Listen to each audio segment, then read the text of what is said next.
Fala pessoal, sejam bem-vindos a mais uma sessão do Vendas B2B Summit.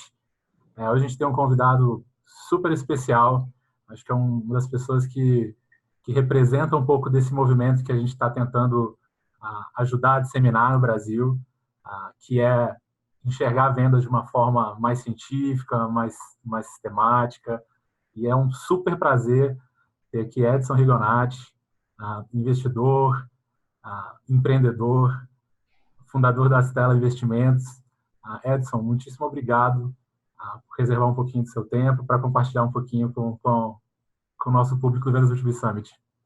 Eu que agradeço, Daniel, o convite. É um prazer fazer parte aí dessa lista incrível que você colocou junto aí para esse evento. Então, vou fazer o possível aqui para contribuir com tanta gente boa.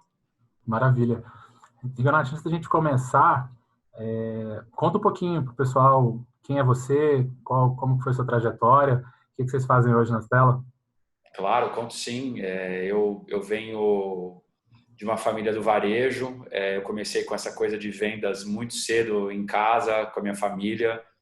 Meu pai sempre teve como uma das metas dele deixar para os filhos essa coisa de saber vender. Então, desde muito pequenininho, ia para a loja vender, fazia cursos de vendas. Para mim, isso sempre foi uma coisa dúbia, porque eu sempre fui muito tímido e sempre tive que me carregar de ferramentas e jeitos para conseguir desempenhar o papel de vendas. Trabalhei durante muitos anos com a minha família nas lojas. Resolvi ser músico. Músico tem que lidar com palco. Palco é quase que a mesma coisa que vender. Excelente forma de perder a timidez, né? Exato, foi. Você cantava, tocava, fazia o quê? Eu tocava, cara. Hoje em dia eu não toco mais, não. Mas a piada é que eu tocava thrash metal, eu tinha cabelo. Maravilha. Depois da música, eu fui fazer faculdade. Faculdade, eu resolvi ir para o mercado. Fui trabalhar numa empresa que chamava Lucent Technologies. Na Lucent, eu aprendi muito, quase tudo que eu sei de tecnologia e de vendas. Acho que todo o arcabouço científico do que é vender, como construir equipe de vendas, eu acho que vem um pouquinho dessa experiência. Depois da Lucent, eu fui para o mercado financeiro fazer M&A, que é compra e venda de empresas, é outro tipo de vendas. E aí, acho que a partir de 2008, com a Laura Martino, e agora mais recentemente com o Sato, a gente vem levando a Stella e acho que um foco central da nossa tese de investimentos é justamente desenvolver bons produtos e desenvolver grandes canais de distribuição, vendas dos mais diversos tipos, né? Então, é um tema que permeia muito o nosso dia a dia, B2B, B2C, self-service, low touch, high touch, others people touch. É muito do nosso dia a dia falar de tudo isso. Maravilha. Você falou de produto e vendas. A gente conversou com o Marco Roberge e ele disse que se a gente olhar para os principais líderes das categorias, a execução de marketing e vendas é o que determina sucesso mais do que produto. Você concorda? Você acha que é assim também aqui dentro do Brasil? Ainda as empresas que conseguem executar de uma forma bem eficiente marketing e vendas têm mais chance de ter sucesso que empresas que têm um fantástico produto? Eu acho assim que tem um pouco dos dois, né? Ou seja, você vender muito bem sem ter um produto, você vira um carniceiro, né? Ou seja, você vende, mas você não ganha reputação. E só ter um bom produto também não adianta nada. Em casos muito, muito específicos, né, o produto ele se auto-vende. Tem uma grande tendência hoje que a gente tem escutado aí de falando de product marketing based, que é uma maneira legal de você ligar os dois mundos. Mas as melhores coisas acontecem quando essas duas coisas estão juntas, né? Um super produto que naturalmente leva isso para um processo de vendas. Então, na falta de um é sempre importante ter o outro. O que a gente procura ter é sempre os dois. Legal. Edson, vocês têm vários casos de sucesso aqui no Brasil, né, que vocês investiram. Acho que a Resultados Digitais é um caso bem emblemático. A gente teve várias pessoas da RD no evento, o Gabri, a Juliana, falando um pouquinho sobre como que eles executam hoje. O Marcelo da OMI também, que é outra empresa investida por vocês, participou do evento. E para começar assim, esse bate-papo nosso, eu queria saber qual que é o perfil de um empreendedor de sucesso que na experiência de vocês. Quando a gente vê o Eric, vê o Marcelo, o que esses caras têm em comum que eles conseguiram criar essas admiradas máquinas de vendas nas suas empresas. E a gente conversa muito com os empresários, a gente discute muito isso, tipo, o que esses caras têm de diferente, que eles conseguiram implementar essas máquinas, na sua percepção como investidor que acompanha essas trajetórias desde o início, o que você acha que esses caras têm de diferente? Acho que a gente não consegue destilar uma ou duas características comuns a todos, né? Acho que depende muito do mercado, né? E do modelo de negócio que o empreendedor está perseguindo. Acho que essas coisas bonitas elas acontecem quando existe uma sincronia entre modelo de negócio, tipo de empreendedor, tipo de equipe.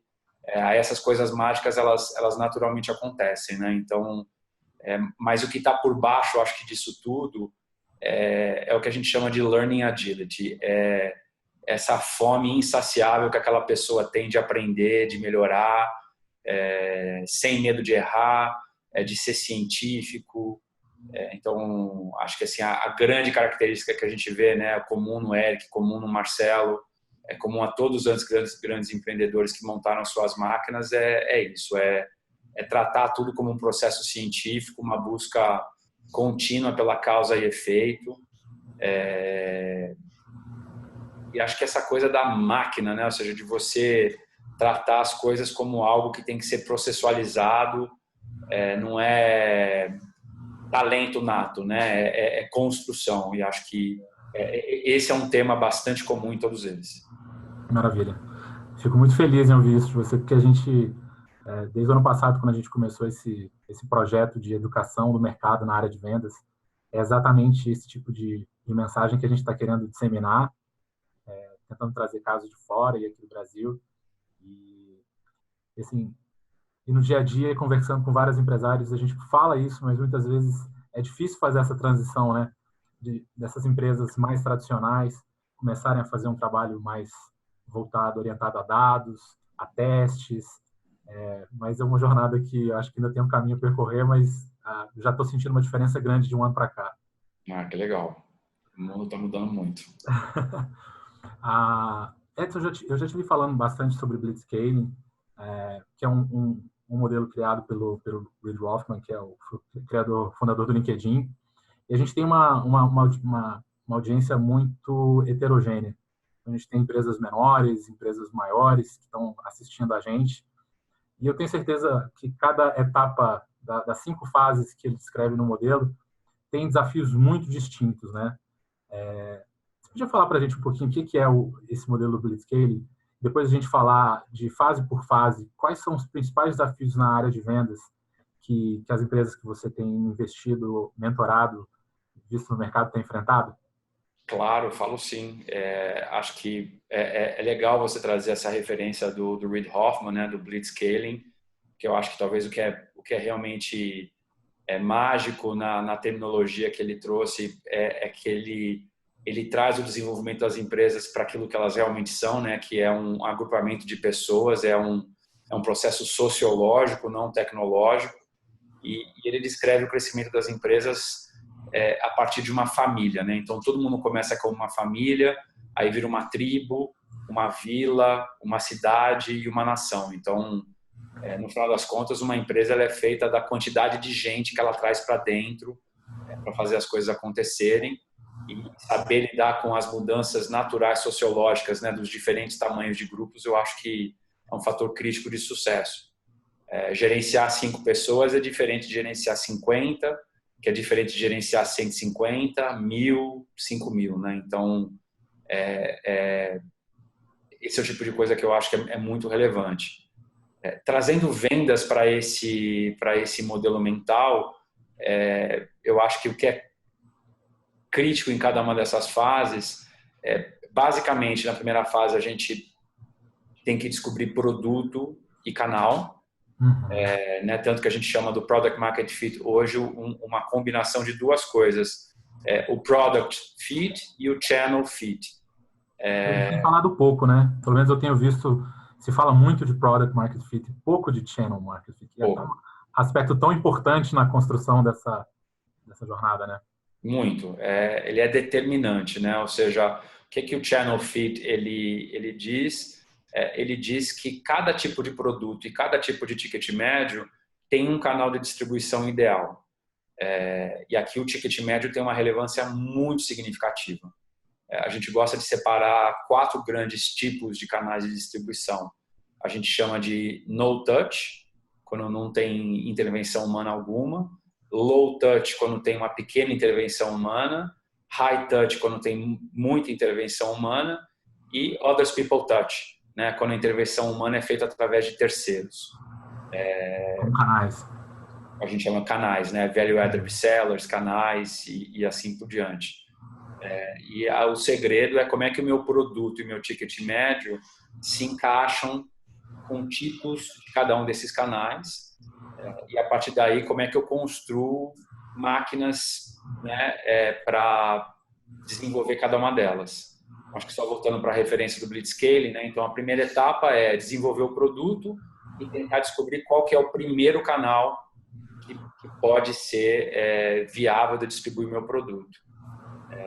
Essa jornada de identificar o canal, desculpa te interromper, é claro que você tem essa referência do ticket, né? Tickets fazem mais sentido com certos canais, mas no final do dia a gente tem que testar, né? Como que a gente descobre qual que é o canal certo? Quando a gente entra no detalhe dentro desses 4 quadrantes que você definiu. É um bom ponto. Eu acho que o ticket médio ele é um ponto de partida, mas o elemento mais significativo é qual que é a predisposição natural do founder. Porque, assim, se o founder ele tem uma característica de venda consultiva, ele não vai conseguir construir um canal de distribuição online, self-service, né? Não é o cacuete dele, não é a experiência dele. Então, assim, nesse momento, essa combinação, né, do estilo do empreendedor, a experiência do empreendedor com o produto dele, o ticket médio dele, é que formam ali aquele DNA que pode se desenvolver ou, né, pode já de cara já ser um problema significativo para a escalabilidade do negócio dele. Que interessante, eu nunca tinha pensado nas características ou nas preferências cacoetes, como você falou, do empreendedor, sendo um aspecto tão relevante nesse momento. Mas muito. Faz todo sentido. Então, assim, erros comuns nessa fase, né? Gente com pouca experiência de venda consultiva tentar fazer venda consultiva. Vamos pegar típico de programadores, né? Developers.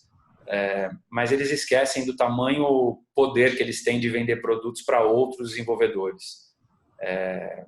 Atlassian é um caso clássico, New Relic é um outro caso. Então, assim, acho que quando o empreendedor ele consegue se personificar naquilo que ele vende e não tentar vender alguma coisa que ele não sabe fazer, tudo muda. Uhum. Legal. E se a gente for pro próximo estágio, que é a tribo, né? Já são empresas aí com mais na casa das dezenas de funcionários, né? Quais são os desafios e o foco que os empreendedores devem ter nesse momento?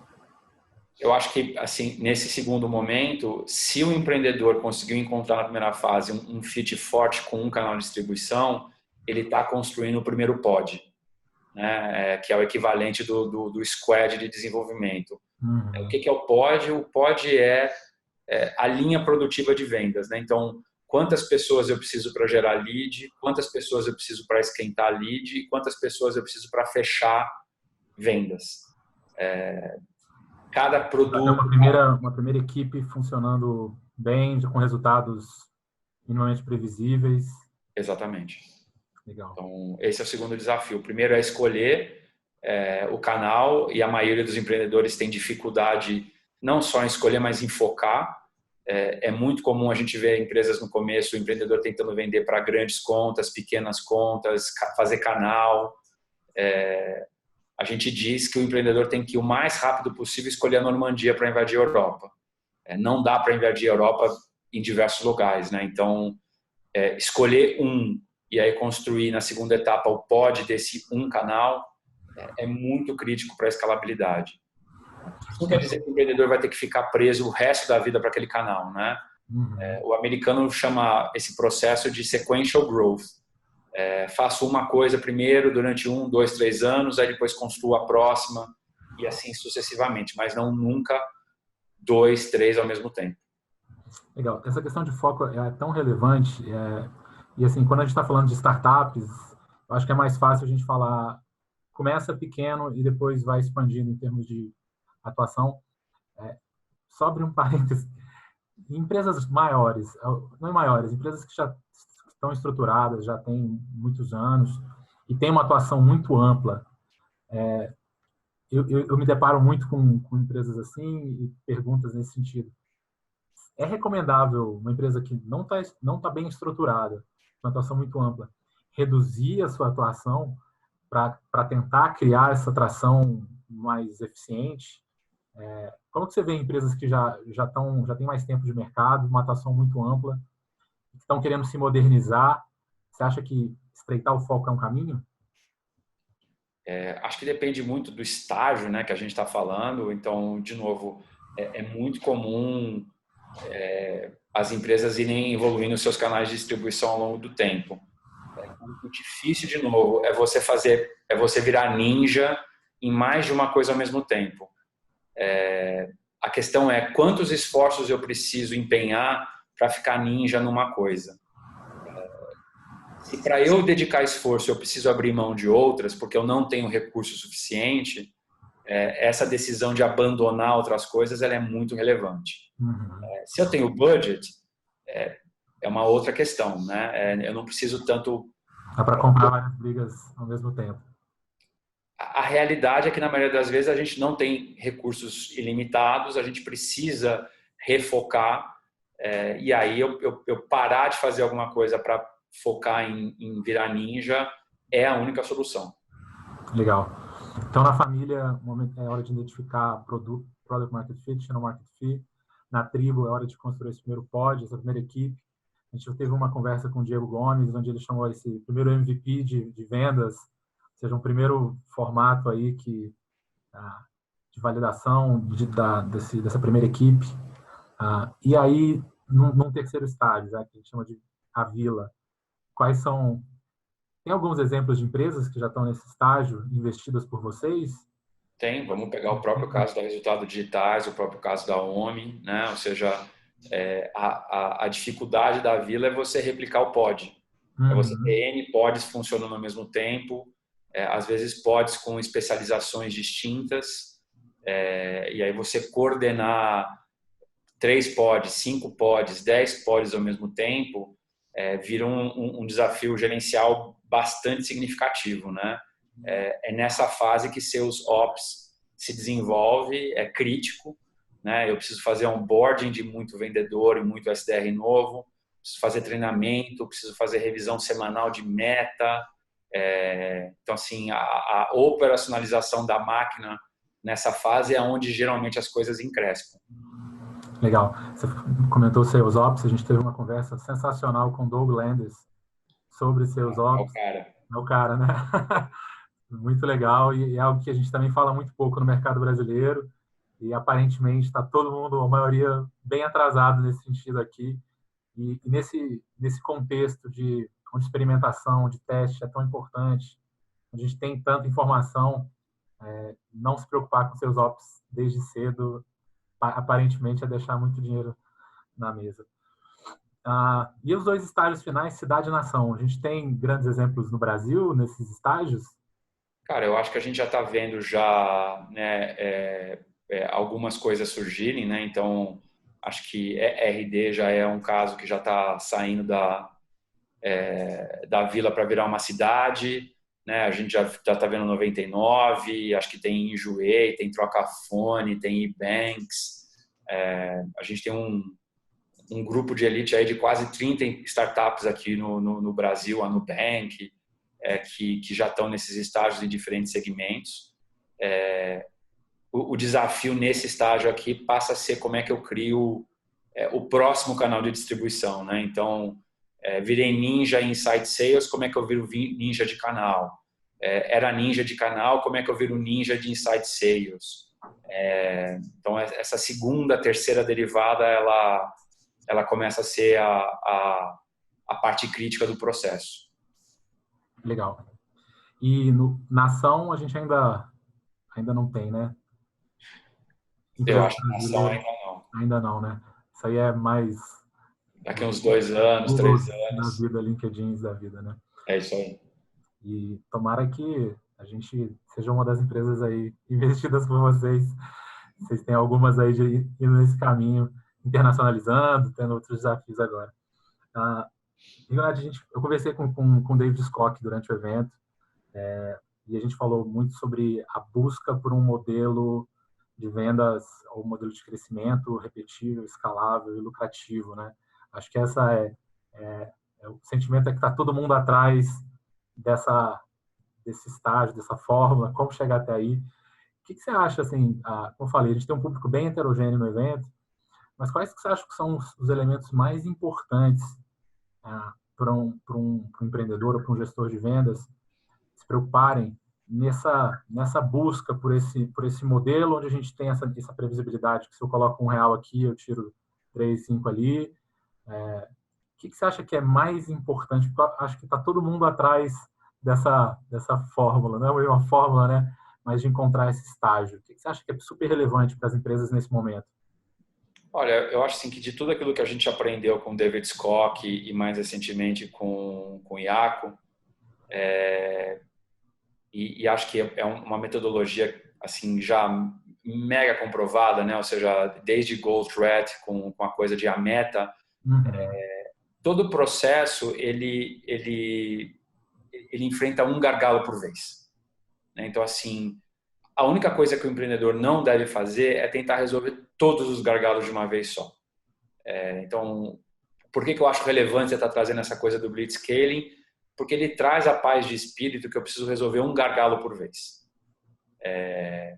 Qual que é o primeiro gargalo? O primeiro gargalo é eu vender alguma coisa. Geralmente é um empreendedor. A gente chama o empreendedor de o Moisés, né? Qual que é o primeiro erro comum?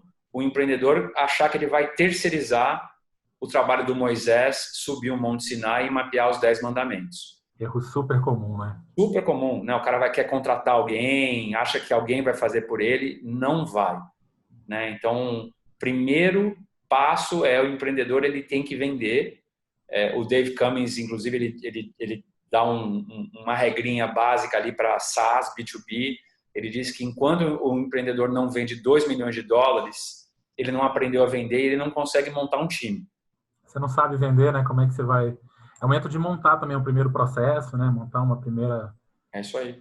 Montar o Customer Journey, popular o Customer Journey de conteúdo, porque no final das contas a venda é um processo conteudístico, é um processo semântico. As pessoas se perdem no inbound marketing achando que o conteúdo ele tem que trazer gente, lead. Conteúdo vende, né? Conteúdo é a primeira apresentação que você manda, é o e-mail que você manda, é o fact sheet que você manda. Então, essa mensagem, né? Essa narrativa. Mensagem, né? Então, assim, o empreendedor, esse é o primeiro gargalo, montar o armamento, o arsenal de ataque. Feito isso, o segundo gargalo é tornar um vendedor, que não um empreendedor, produtivo, né? Quantas vendas o cara tem que fazer por mês? 2, 3, 10, 15, 20? Descobrir quantos litros por leite a vaca tem que dar, né? Que é a produtividade de uma pessoa humana que não é um empreendedor que não é humano, né? Porque o empreendedor faz coisa que seres humanos comuns não fazem. Então, depois que a gente descobre quanto que um ser humano comum, que um vendedor consegue vender, aí a gente vai para o próximo gargalo, que é gerar lead, né? Uma vez que eu consigo achar uma fonte confiável, recorrente, de atração de lead, o próximo gargalo é nutrição, é tornar esse processo eficiente, que é o papel do SDR. Uhum. E aí, depois, o próximo gargalo é tornar a máquina inteira eficiente. Então, assim, eu acho que se as pessoas se permitirem a trilhar cada um desses gargalos por vez, por canal, né, fica muito mais fácil da gente criar essa máquina, ter causa e efeito. E aí o dinheiro é uma consequência, né? Porque quando eu tenho previsibilidade de vendas, porque eu sei quanto produz, eu sei gerar lead, sei qual que é o churn de vendedor, porque vendedor churna, né? Naturalmente, né? SDR churna. Aí sim eu tenho uma máquina. Legal. Não, maravilha. Edson, a gente está vivendo um momento que eu vejo de uma forma muito positiva dentro do Brasil. A gente está falando mais de vendas, conhecendo mais formas e cases modernos de como se vender. Você tem dentro do seu portfólio excelentes casos, a gente tem outros casos no Brasil, casos lá fora. Como é que você vê esse momento do mercado brasileiro hoje? Você acha que a gente está evoluindo? A gente sempre falou que a gente estava muito distante dos Estados Unidos. A gente continua anos atrasados? Como é que você enxerga esse momento atual do mercado brasileiro em vendas? Eu acho que para B2B, para SaaS, a gente já fez o catch-up. Eu acho assim, para quem tem ido para os Estados Unidos, eu acho que já tem empreendedor brasileiro ensinando coisa para gringo, tá? Legal. Não vejo gap nenhum em SaaS. A gente ainda tem um mega gap em marketplaces e um mega gap em consumo. SaaS ainda é uma bolha, um pouquinho, né? É de longe, acho que o segmento que está drivando o movimento digital no Brasil, né? Então, do ponto de vista de conhecimento. Acho que é só ver a quantidade de brasileiros que vai para o SaaStr versus a quantidade de brasileiros que vão para eventos de, sei lá, de marketplaces, né? Então, a gente tem um volume muito maior de gente estudando, aprendendo. Esse tipo de coisa que você está fazendo ainda não tem para esses outros mercados. Maravilha. Edson, muitíssimo obrigado. Queria realmente agradecer. É impressionante a quantidade de vezes que seu nome surgiu nessas mais de 50 entrevistas que a gente teve no evento. Que bom, que bom. Você hoje se tornou talvez a principal referência para todo mundo e é um prazer ter você aqui. Você quer deixar alguma mensagem final para esse movimento que a gente, essa comunidade de profissionais, empreendedores de vendas B2B que a gente está tentando criar, de o que essas empresas precisam pensar de forma diferente ou fazer de forma diferente para a gente dar mais um passo aí em maturidade do ecossistema como um todo? Eu acho que a frase que a gente sempre usa aqui é: você está com um problema, vende que passa. Resolve qualquer problema, né? Resolve qualquer problema. Edson, muitíssimo obrigado, viu?